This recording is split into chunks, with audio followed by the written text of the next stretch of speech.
네, 류미리 기자 안녕하세요. 네, 안녕하세요.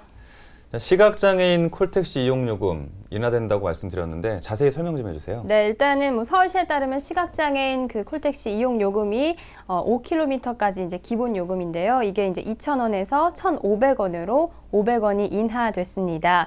일단은 5km에서 10km까지의 구간은 1km당 300원이고 그 이후에 이제 10km가 넘는 구간에서는 35원으로 측정이 됐는데요.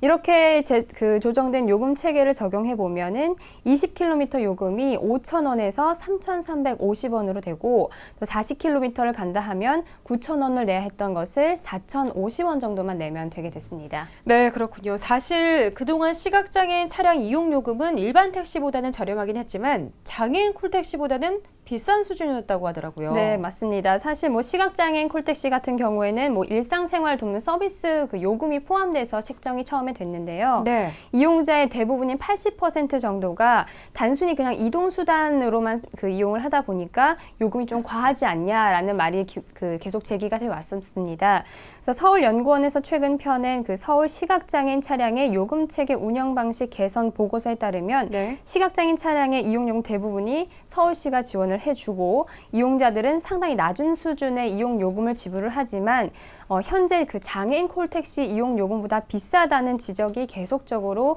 지적이 되어 왔습니다. 다만 시각장애인 콜택시는 민원 대행이라든지 뭐 병원 이용, 뭐 장보기 이런 생활 서비스 이용 시에는 별도의 이용 요금이 측정이 되는데요. 네. 생활 서비스 이용 요금은 활동 보조인 단가 즉 1시간당 8,810원, 또 10분당 기준으로 하면은 1,450원으로 측정이 됐습니다. 네, 이 요금뿐만 아니라 배차하는 방식도 좀 바뀌었다고요? 네, 맞습니다.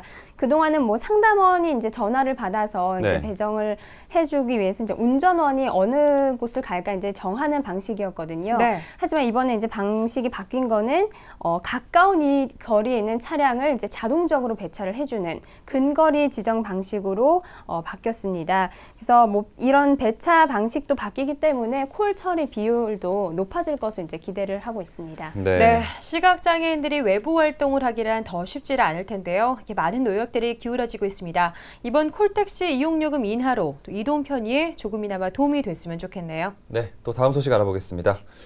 서울시와 시교육청이 지역별 교육격차 해소를 목적으로 시행하는 혁신교육지구 사업, 일부 언론에서 이 사업에 대한 형평성이 제기됐군요. 네, 서울형 혁신교육지구 지역별 교육 격차를 해소하고 뭐 그 공교육 혁신을 하겠다라는 목표로 이제 시작이 된 건데 네. 교육청과 서울시 또 자치구가 이렇게 협력을 해서 운영하는 사업입니다. 이번에 선정된 혁신교육지구는 지정기간 1년이고 또 지역별로 뭐 3억에서 한 15억 정도의 예산이 이제 투입이 되게 되는데요. 서울시 교육청은 이번에 이제 2016학년 서울형 혁신교육지구 심사 결과 혁신지구형 5개, 또 지방기구형 4개 등 총 9개 자치구를 선발을 해서 현재까지 11개가 운영이 되고 있어서 총 20개 정도의 그 서울 혁신교육지구를 운영한다고 밝혔습니다. 네, 그렇다면 이번 사업을 추진하는 데 있어서 과연 어떤 부분에서 이렇게 형평성에 대한 말들이 나오고 있는 걸까요? 네, 이번에 이제 새로 지정된 곳들에 대한 것이 이제 얘기가 나오고 있는 건데요. 네. 새로 지정된 혁신교육지구가 강서, 뭐 광진, 동대문 총 9개 자치구입니다. 기존의 11개 자치구를 비롯해서 총 20개가 이제 운영이 되는데 전체 서울시 25개 자치구 가운데 강남, 서초, 송파, 용산, 중랑구 이렇게 5지역만 제외가 됐습니다. 네. 이번에 뭐 제외된 곳쯤을 보면은 용산구를 빼고는 모두 이제 여당 구청장이 이제 재임하고 있는 곳이라는 게 문제 있는 건데요. 그렇다 보니까 아무래도 좀 이 부분에 있어서 형평성이 어떤 얘기가 네네. 나오지 않았나 싶습니다. 그러니까 지금 구청장이 야당 소속이다 하면 대부분이 다 혁신교육지구에 지정이 됐다는 얘기네요. 네, 그렇죠. 그렇다고 볼 수 있겠죠. 네. 그래서 서울시 교육청이 이와 관련해서 해명 자료를 냈습니다. 서울형 혁신교육지구는 모든 자치구가 신청할 수 있다. 또 이와 관련해서 자치구에 대해서 공문으로 신청서를 받았고 이와 관련된 설명회 안내도 충분히 했다라고 밝혔는데요. 하지만 강남구, 서초, 송파, 용산, 중랑구 이 5개 그 자치구에서 신청 자체를 하지 않았다. 그렇기 때문에 신청 자체를 하지 않았기 때문에 어떤 평가라든지 지정 자체를 할 수 없는 상황이었다라고 이제 입장을 분명히 밝혔습니다. 네, 네, 결과만 양쪽에- 보고서 그렇게 유출을 한 게 된 그쵸. 거네요. 네, 강남구, 서초구, 송파구, 용산구, 중랑구는 신청을 하지 않았기 때문에 네. 선정을 할 수가 없는 거죠. 그렇죠. 그렇습니다. 네, 네. 모두에게 신뢰받는 공교육의 혁신을 이루기 위한 그런 목적으로 진행되는 만큼 이 서울형 혁신교육지구 더욱더 탄탄하게 자리를 좀 잡아갈 수 있기를 기대해 보도록 하겠습니다. 네, 또 다음 소식입니다.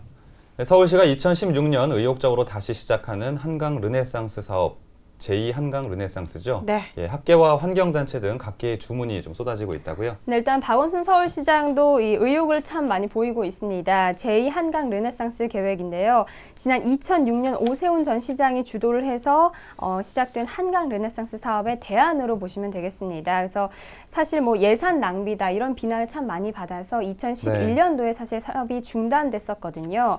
하지만 서울시에 따르면 한강 르네상스 사업에 들어간 예산이 면목상 약 6천억 원입니다. 네. 근데 뭐 실제 비용이 이보다 훨씬 더 많이 들어가는 그렇겠죠. 거군요. 사업 중단 이후에도 뭐 실패한 사업에 대해서 뭐 꾸준히 사업을 유지해야 된다라는 명목으로 뭐 세금이 계속해서 새어 나갔기 때문입니다. 네, 그래서 서울시에서는 이 세금이 새는 것을 막기 위해서 제2한강 르네상스 계획을 발표했다고 하죠. 네, 맞습니다. 지난해 8월입니다. 서울시가 총 4천억 원 규모의 제2한강 르네상스 계획을 발표했습니다.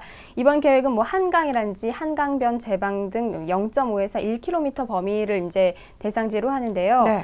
이전에 뭐 사업이 서울시 힘만으로 했는데 역시나 조금 부족했다라고 판단을 하니까 이번에 2차 계획은 중앙 정부와 함께 하다 보니까 아무래도 조금 더 낫지 않겠냐 이런 이제 기대를 보고 있습니다. 그래서 1차 사업에서 드러난 문제점들을 조금 보완을 해서 네. 앞으로 조금 더 탄탄하고 또 서울시의 대표 관광 명소로 만들겠다라는 기대도 갖고 있고요. 네. 예전에 했던 한강 르네상스 사업에 좀 많은 비판도 받고 좀 무리가 아니었냐라는 의견들도 많았었습니다. 네. 근데 이번에 다시 사업을 추진하면 좀 신경을 써야 될 것들이 더 많을 것 같아요. 그렇겠죠. 뭐 환경 문제도 있고요. 또 아무래도 재정적인 문제도 또 네, 있을 것 같고요. 예산이겠죠. 어떤가요? 아무래도 뭐 세빛둥둥섬, 뭐 노들섬 이렇게 네. 대표적인 그 질타를 받았던 부분인데요. 사업을 진행하기 전에 이에 대한 뭐 충분한 사전 조사가 필요하지 않겠냐라는 얘기도 곳곳에서 들리고 있습니다.